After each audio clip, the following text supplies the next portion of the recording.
This video was brought to you by the Georgia Long-Term Care Infectious Disease Educational Program, funded by the Centers for Medicare and Medicaid Services Civil Monetary Penalty Funds.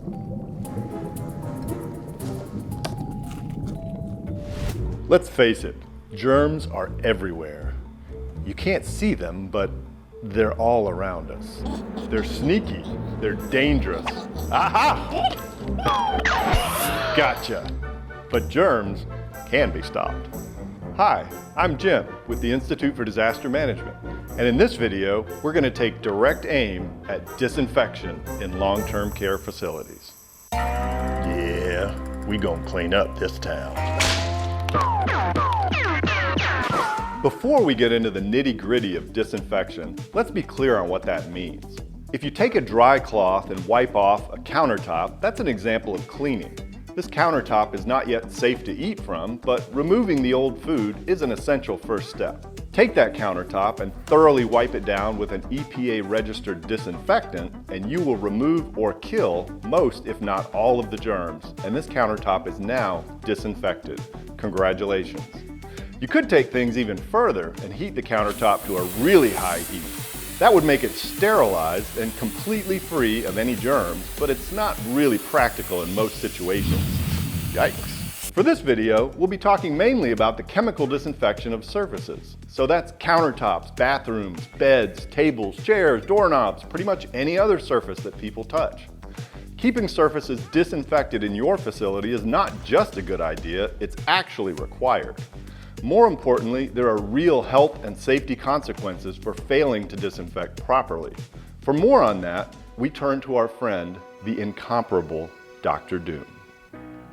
There are many examples of problems with lack of disinfection and cleanliness that have led to adverse outcomes. There's one especially egregious one that occurred in 2012 that I want you to be aware of. In that year, we had some 753 cases of fungal meningitis that occurred over just a few weeks. It involved 20 different states. After an investigation by CDC, FDA, and the health departments in those 20 states, they found that there was a connection. Every one of those cases had received an injection of a steroid that had been put together at a compound pharmacy, a single pharmacy. And when they went to that pharmacy and took swabs on the floor, the walls, the tabletops, everywhere, they found huge amounts of a black mold and some aspergillus, another fungus, all of which had also been identified in those patients. Of the 753, over 100 of them actually died. So yeah, I guess I deserve the title Dr. Doom for saying things like this, but the message should be clear. This is no fantasy, this is a real story. It actually happened. And what it says is that if we don't clean and disinfect properly, we may actually see illness and even death. So, we can all see the need to keep things clean. Now, let's look at the best ways to disinfect at your facility. Oh, this guy again. You just don't learn, do you? One of the most common means of disinfecting surfaces is to spray germ-killing chemicals onto the surface and then wipe it down with a cloth. This spray and wipe method is quick and easy and familiar to most of us. It's a good way to quickly disinfect areas like toilets, sinks, countertops, tables, and more. For smaller areas, consider using disinfectant wipes. They are very effective and good for overbed tables, faucet handles, and doorknobs. It's important to be familiar with your facility's policies and procedures for disinfecting shared items such as blood glucose meters, walkers, and other medical equipment that sees a lot of hands-on action. Hands-on action! Jazz hands! Okay, moving on. The next big gun in your germ-killing arsenal is good old-fashioned bleach. This is often used for mopping floors, and it does a great job of that. Keep in mind that all of these disinfectants are chemicals designed to kill germs, and they can be pretty strong, so be careful with how you use them.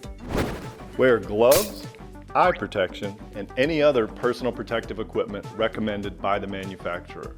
And always follow the directions carefully. What if you wanted to disinfect a resident's entire room in one shot? Behold the power of fog. A disinfectant fogger is a good way to treat a room all at once. Some models you can place in an area, leave the room, and then set off remotely. Other options include snazzy, handheld, and backpack sprayers. These are ideally suited for disinfecting large areas. You'll need to clear those areas of people and suit up in the manufacturer-recommended protective gear to use it, but they are very effective. Many of these systems spray a solution which has been electrostatically charged. This means when you spray a table in a room, the particles stick to the underside of the table to disinfect it. Here's a brilliant idea: UV lighting. A variety of systems are available, from handheld, whole room systems, or area UV lights. All of these kill germs that come in contact with the UV light for a period of time. Keep in mind, hidden areas such as the underside of a table or bed will not be disinfected unless the UV light is positioned properly. None of these methods are specifically required to meet regulatory guidelines.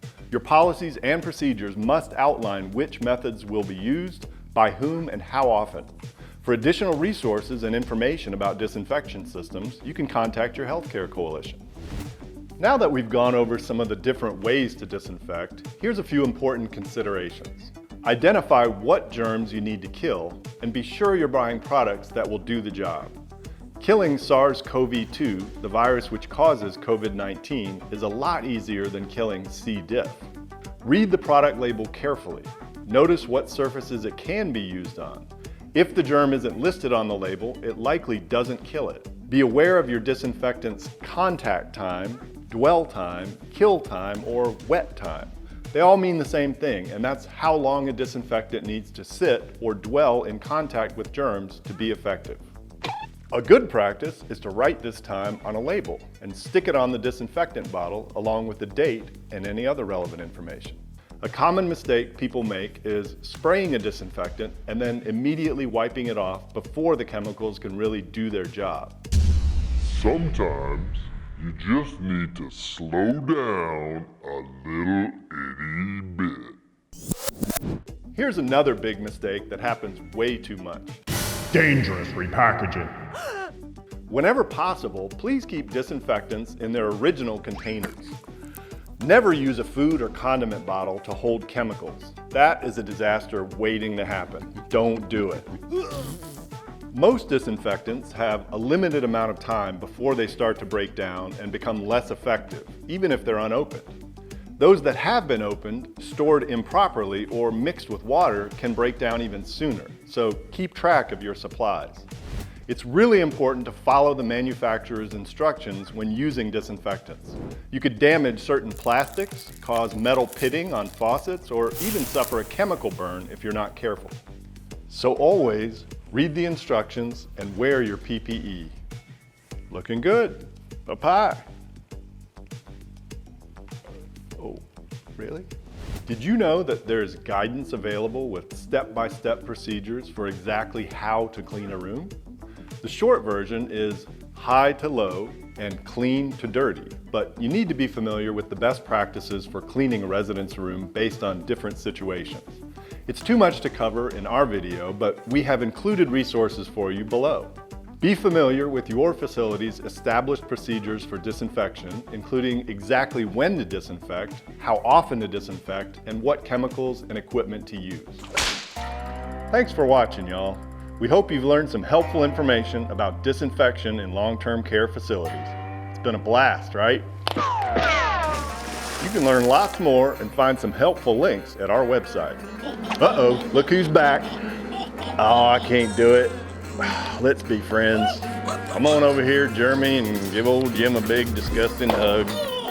Oh, I instantly regret this. I think I'm gonna be sick.